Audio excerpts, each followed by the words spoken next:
continuación.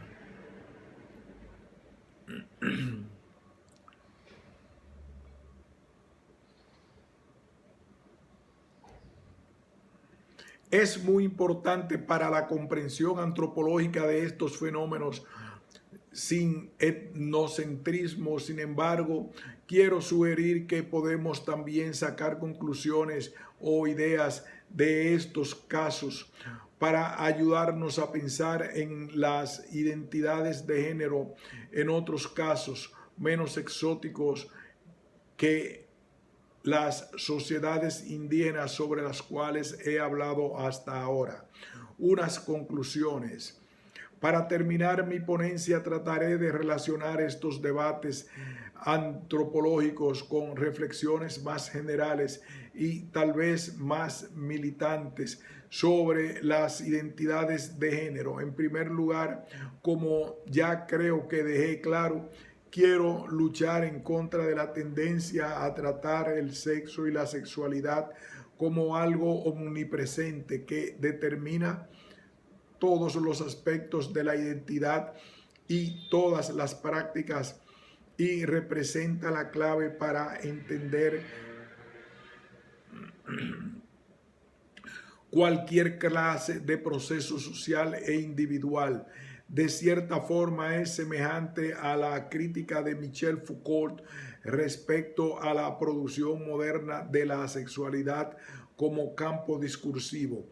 En las sociedades indígenas que comenté, la esencia de las personas no es un sexo ni anatómico ni psicológico, porque las personas suelen ser más complejas que eso. Tampoco es su sexualidad, porque los actos sexuales no son determinantes en el caso de los indígenas de Norteamérica, o porque cada uno pasa por muchas posiciones opuestas. En el caso de Papúa Nueva Guinea, se puede entonces pensar que no sería una aberración antropológica, como se suele decir en Francia durante los debates públicos, no considerar el sexo como un elemento necesario del estado civil o de la cédula de identidad. Quiero también introducir un nuevo tema que hasta ahora ha estado casi ausente en mi ponencia: la procreación.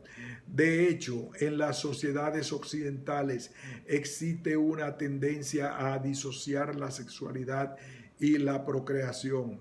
No significa que pensemos reproducirnos de manera asexuada, y en Francia el gobierno todavía se niega a abrir la procreación médicamente asistida a las parejas homosexuales.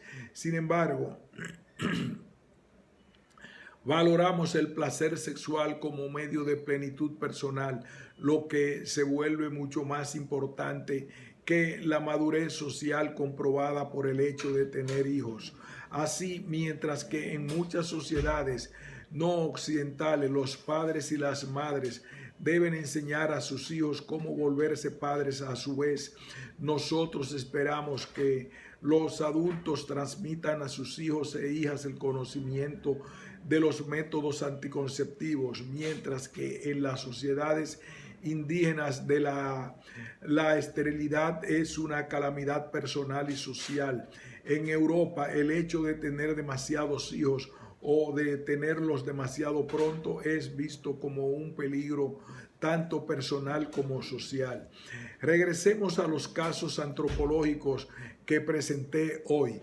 Muchas prácticas que describí se vinculan a la fecundidad, pero la fecundidad que debe entenderse en un sentido amplio como productividad social o cosmológica.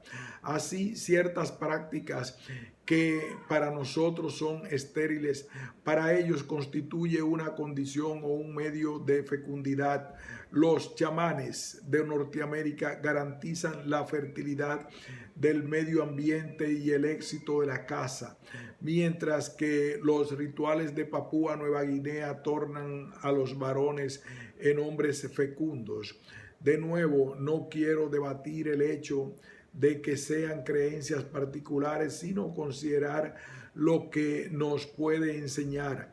Creo que una enseñanza de los indígenas sería que no hay que confundir la fecundidad social y simbólica con la generación biológica. Lo que hacen en Francia, por ejemplo, los conservadores, que culpan a las parejas homosexuales por no poder tener hijos de manera natural, o que recuerdan con hostilidad que una mujer transexual nunca podrá estar embarazada. De la misma manera que las identidades de género no se reducen al sexo, la fecundidad no se reduce a lo biológico. Así, la procreación de un neonato no es lo mismo que la producción de personas, y para esto se requieren relaciones sociales mucho más complejas y que tienen poco que ver con la sexualidad. En fin, quiero regresar a un tema con el que empecé mi ponencia, la cuestión de los efectos de la colonización, del contacto entre los pueblos indígenas y las sociedades europeas y luego mestizas. Al hablar del colonialismo, habitualmente nos concentramos en los procesos económicos y políticos, pero el género también sufre los efectos de la colonización. Es tan importante como sus aspectos económicos y políticos, y a veces íntimamente ligado con estos. Un ejemplo llamativo de este fenómeno, cuando le dije a la colega A.L. Gutiérrez Choquevilca que iba a hablar de las identidades de género de los pueblos indígenas, me contó algo que había visto en Perú, donde realizó investigaciones con los indígenas quichua de la Amazonía. Allí recientemente empezaron a celebrar el Día de las Madres, promovido por una compañía petrolera vecina. Lo hacen de una manera original que dramatiza las relaciones de género y las relaciones de explotación al mismo tiempo. Unos hombres que se disfrazan de prostitutas bailan con otros que se disfrazan de ingenieros petroleros. En verdad que hay ingenieros peruanos que usan los servicios de chicas indígenas, y de cierta forma la relación interétnica se vuelve semejante a una relación de género, pues las dos se redoblan. Lo que quiero decir es que se trata de una denominación más eficaz que existe. Los pueblos indígenas ahora a veces logran defender su autonomía política, su independencia económica y su patrimonio cultural, pero nunca se atreven a defender los aspectos más originales de su sistema cultural de género o sus rituales que incorporan actos que son considerados como aberrantes o desviados. Han asimilado la vergüenza provocada por todas las prácticas que no entran en la norma heterosexual, y hasta ahora casi nadie les ha ayudado a emanciparse de tal dominación. Creo que podría ser una meta para el futuro no solamente defender la autonomía económica y política de los pueblos indígenas, sino también luchar contra la imposición de normas ajenas que definen sus prácticas en términos de sexo y de sexualidad, siempre concebidos de manera binaria. Fin de este ensayo.